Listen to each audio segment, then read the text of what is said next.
നമസ്കാരം. ജ്യോതിഷത്തിൻ്റെ പുതിയൊരു അധ്യായത്തിലേക്ക് സ്വാഗതം. 2026 ഫെബ്രുവരിയിലെ പൂരം നക്ഷത്ര ഫലമാണ്. ഭാരതീയ ജ്യോതിഷത്തിലെ 27 നക്ഷത്രങ്ങളിൽ 11ാമത്തേതായ പൂരം നക്ഷത്രത്തിൽ ജനിച്ചവർക്ക് 2026 ഫെബ്രുവരി മാസം നൽകുന്ന ഫലങ്ങളെക്കുറിച്ചുള്ളൊരു റിപ്പോർട്ട് ജ്യോതിഷ പണ്ഡിതന്മാരുടെ നിരീക്ഷണങ്ങളുടെയും ഗ്രഹവിഗതികളുടെയും ആസ്പദമാക്കി തയ്യാറാക്കിയതാണ്. ചിങ്ങൻ രാശിയിൽ സ്ഥിതി ചെയ്യുന്ന ഈ നക്ഷത്രം സൂര്യന്റെ ഭരണാധികാരവും ശുക്രന്റെ സർഗാത്മകതയും ഒത്തുചേരുന്ന ഒരു സവിശേഷ ഊർജ്ജത്തെ പ്രതിനിധീകരിക്കുന്നു. ഈ വർഷം ആഗോളതലത്തിൽ തന്നെ വലിയ സാമ്പത്തികവും ആത്മീയ പ്രവചനങ്ങൾക്കും സാക്ഷ്യം വഹിക്കുമെന്ന് കരുതപ്പെടുമ്പോൾ ഫെബ്രുവരി മാസത്തിലെ സവിശേഷമായ ഗ്രഹ സംയോഗങ്ങൾ പൂരം നക്ഷത്രക്കാരുടെ ജീവിതത്തിൽ എപ്രകാരം പ്രതിഫലിക്കുമെന്നാണ് വിശദീകരിക്കുന്നത്. ശുക്രൻ അധിപനായുള്ള നക്ഷത്രമാണ് പൂരം. ഇതിൻ്റെ ദേവത ഭഗനാണ്. അദ്ദേഹം ഭാഗ്യത്തിൻ്റെയും ഭൗതിക സുഖങ്ങളുടെയും ദേവനായി അറിയപ്പെടുന്നു. കട്ടിലിൻ്റെ കാലുകൾ അടയാളമായുള്ള ഈ നക്ഷത്രം വിശ്രമത്തെയും സർഗാത്മകതയും ആസ്വാദത്തെയും സൂചിപ്പിക്കുന്നു. പൂരം നക്ഷത്രക്കാർ ചിങ്ങൻ രാശിയിലാണ് വരുന്നത്. ഈ വർഷം ചിങ്ങക്കൂറുകാർക്ക് ഏറ്റവും നിർണായകമായ ഒന്ന് അഷ്ടമശനിയാണ്.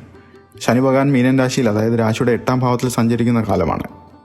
ഈ കർമ്മപരമായ പരീക്ഷണങ്ങളുടെയും പരിവർത്തനങ്ങളുടെയും സമയമായിട്ടാണ് കാണുന്നത്.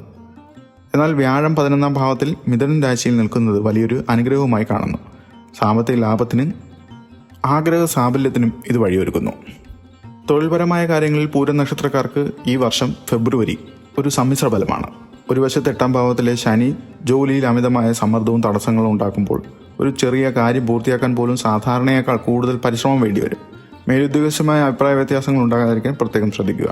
എങ്കിലും സർഗാത്മക മേഖലകളിൽ പ്രവർത്തിക്കുന്നവർക്ക് ഈ മാസം വലിയ നേട്ടങ്ങളും ലഭിക്കും.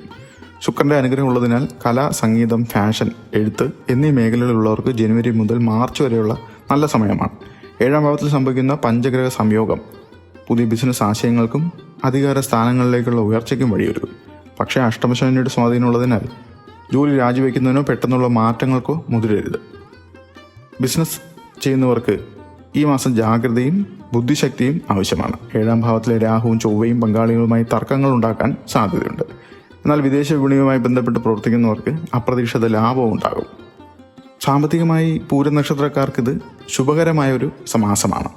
11ാം ഭാവത്തിലെ വ്യാഴം വരുമാന സ്രോതസ്സുകൾ വർദ്ധിപ്പിക്കും. മുടങ്ങിക്കിടുന്ന പണമോ പഴയ നിക്ഷേപങ്ങളിൽ നിന്നുള്ള ലാഭമോ തിരികെ ലഭിക്കാൻ സാധ്യതയുണ്ട്.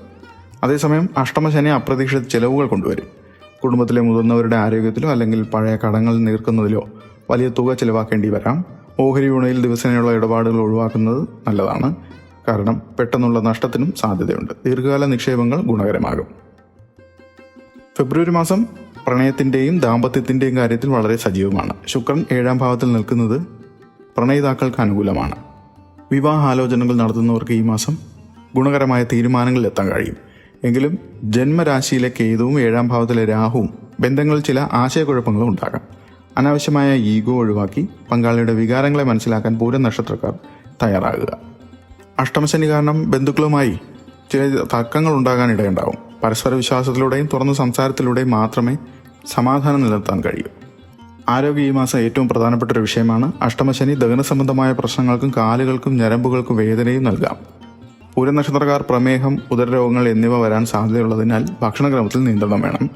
ജന്മരാശിയിലെ കേതു മാനസികമായ അസ്വസ്ഥതകളോ അനാവശ്യ ഭയമോ ഉണ്ടാക്കാനും സാധ്യതയുണ്ട്. യോഗ, പ്രാണായാമം, ധ്യാനം എന്നിവ ശീലിക്കുന്നത് മാനസിക ആരോഗ്യം നിലനിർത്താൻ സഹായിക്കും. വാഹനങ്ങൾ ഉപയോഗിക്കുമ്പോൾ അതീവ ജാഗ്രത കാണിക്കുക. അഷ്ടമശനിയുടെ കാലത്ത് ചെറിയ അപകടങ്ങൾക്ക് സാധ്യതയുണ്ടെന്നാണ് സൂചിപ്പിച്ചിട്ടുള്ളത്. 2026 ഫെബ്രുവരി മാസം ആത്മീയമായി വളരെ പ്രാധാന്യമുള്ള മാസമാണ്.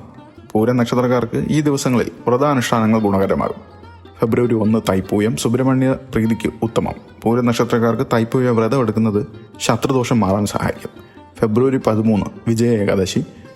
പാപനാശത്തിനും കാര്യവിജയത്തിനും ഈ വ്രതം അനുഷ്ഠിക്കാവുന്നതാണ്. ഫെബ്രുവരി 15 മഹാശിവരാത്രി. അഷ്ടമശനി ദോഷം അനുഭവിക്കുന്ന പൂരം നക്ഷത്രക്കാർക്ക് ശിവരാത്രി വ്രതം അതീവ ശ്രേഷ്ഠമാണ്. ഫെബ്രുവരി 27 ആമലങ്കി ഏകാദശി. സാമ്പത്തിക അഭിവൃദ്ധിക്കായി വിഷ്ണു പൂജ നടത്താൻ അനുയോജ്യമായ ദിവസം. അഷ്ടമശനിയുടെയും ജന്മകേതുവിൻ്റെയും കാഠിന്യം കുറയ്ക്കാൻ ചില പരിഹാരങ്ങളുണ്ട്. ശനി ഭഗവാൻ നീതിയുടെ ദേവനാണ്. 8ാം ഭാവത്തിലെ ശനി പരീക്ഷിക്കുന്നത് നമ്മുടെ സഹനശക്തിയെയാണ്. ശനിയാഴ്ചകളിൽ ശനി ഭഗവാന് എള്ളെണ്ണ കൊണ്ട് തൈലാഭിഷേകം നടത്തുക. ക്ഷേത്രങ്ങളിൽ എള്ളുകിഴി കെട്ടി നീരാഞ്ജനം കത്തിക്കുന്നത് ഉത്തമമാണ്. ദിവസവും ഹനുമാൻ ചാലിസ ജപിക്കുക. ശനിദോഷങ്ങളിൽ നിന്ന് സംരക്ഷിക്കാൻ ഹനുമാൻ സ്വാമിക്ക് സാധിക്കുന്നതാണ്. കേതുവിൻ്റെ അധിപൻ ഗണപതിയാണ്. ഓം ഗം ഗണപതയേ നമഃ എന്ന മന്ത്രം 108 തവണ ജപിക്കുന്നത് ഗണപതിക്ക് കറുകാല സമർപ്പിക്കുന്നതും വിഘ്നങ്ങൾ നീങ്ങാൻ സഹായിക്കും. ചൊവ്വാഴ്ചകളിലോ വെള്ളിയാഴ്ചകളിലോ ദുർഗാക്ഷേത്ര ദർശനം നടത്തുക. ദേവി മഹാത്മ്യം പാരായണം ചെയ്യുന്നത് നല്ലതാണ്. രാഹുദോഷ ശാന്തിക്ക് ഇത് ഗുണകരമാണ്.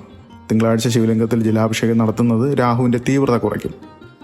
സൂര്യപ്രീതിക്കായി ആദിത്യ ഹൃദയം എല്ലാ ദിവസവും രാവിലെ ജപിക്കുക. പുലർച്ചെ സൂര്യോദയ സമയത്ത് സൂര്യ നമസ്കാരം ചെയ്യുന്നത് ആരോഗ്യത്തിനും ഊർജ്ജസ്വലതയ്ക്കും നല്ലതാണ്.